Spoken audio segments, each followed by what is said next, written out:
The General Mourning for Aaron by Ginzberg. When Israel beheld the funeral rites prepared in honor of Aaron by God and by the angels, they also prepared a funeral ceremony of 30 days in which all the people, men and women, adults and children, took part. 642. This universal mourning had its foundation not only in Israel's emulation of the divine mourning and of the ceremonies arranged by Moses and Eleazar, or in their wish to show their reverence for the deceased high priest, but first and foremost in the truth that the people deeply loved Aaron and deeply felt his death. They mourned for him even more than they did later for Moses. For the latter, only a part of the people shed tears, but for Aaron, everyone. Moses, as a judge, was obliged to mete out justice to the guilty, so that he had enemies among the people, men who could not forget that he had pronounced them guilty in court. Moses, furthermore, was sometimes severe with Israel when he held up to them their sins, but never Aaron. The latter loved peace and pursued peace, loved men and brought them near to the Torah. In his humility, he did not consider his dignity hurt by offering greetings first even to the lowliest. Yes, he did not even fail in offering his greeting when he was certain that the man before him was wicked and godless. The lament of the angels for Aaron as one who did turn many away from iniquity, was therefore well justified. This kindliness of his led many a sinner to reform, who at the moment when he was about to commit a sin thought to himself, "How shall I be able to lift up my eyes to Aaron's face? I to whom Aaron was so kind, blushed to do evil."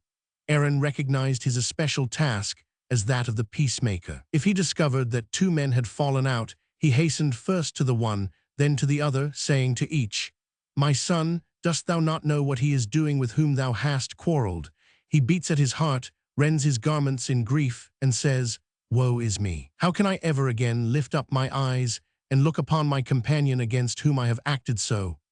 Aaron would then speak to each separately until both the former enemies would mutually forgive each other, and as soon as they were again face to face salute each other as friends. If Aaron heard that husband and wife lived in discord, he would hasten to the husband, saying, "I come to thee because I hear that thou and thy wife live in discord, wherefore thou must divorce her.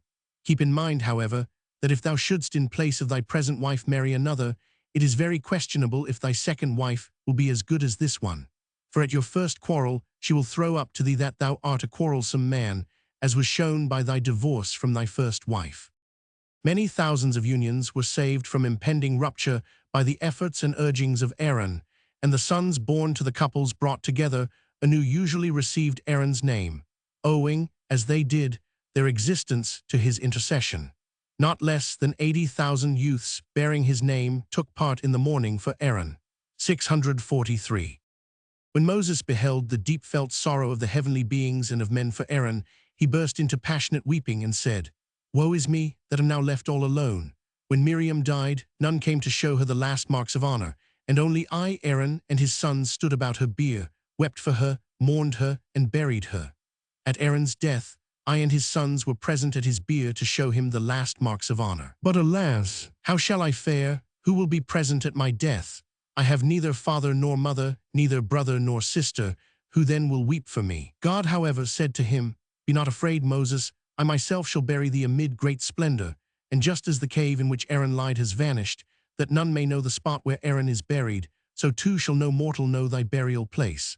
As the angel of death had no power over Aaron, who died by the kiss, so shall the angel of death have no power over thee, and thou shalt die by the kiss." Moses grew calm at these words, knowing at last that he had his place among the blessed pious. Blessed are thy, for not only does God in person gather them to him, but as soon as they are dead, the angels go joyously to meet them, and with beaming faces go to greet them, saying, "Enter into peace." 644.